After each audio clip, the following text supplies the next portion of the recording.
আপনার জন্য আমার বিল্ডিংটা ভেঙে পড়বে, বলে রাখি ছাড়বো না।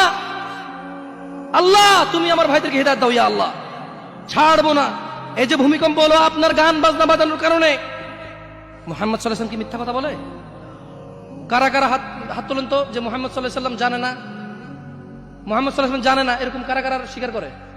আল্লাহ নবী বলেছে, যখন বাদ্যযন্ত্র বেড়ে যাবে, গায়িকারা সম্মুখে এসে নাচবে, তুমি অপেক্ষা করো, পাহাড়গুলো কেঁপে উঠবে, পৃথিবীটা নড়ে উঠবে। জালজালা ইযা জুলজিলাতিল আরদু জিলজালাহা, যখন পৃথিবী প্রবল কম্পনে প্রকম্পিত হবে।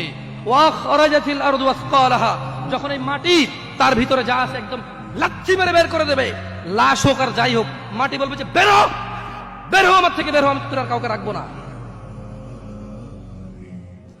وقال الانسان, মানুষ বলবে মা লাহা মা লাহা, পৃথিবীটা কি হলো, এই মাটির কি হলো, কেন সে কবরগুলো লাশগুলো বের করে দিচ্ছে, কেন সে স্বর্ণ মতি হীরা মানিক্য বের করে দিচ্ছে, মা লাহা, এর কি হলো, কেন পাহাড় নড়ে উঠছে, কেন পাহাড় ভেঙে চূর্ণ বিচূর্ণ হয়ে যাচ্ছে?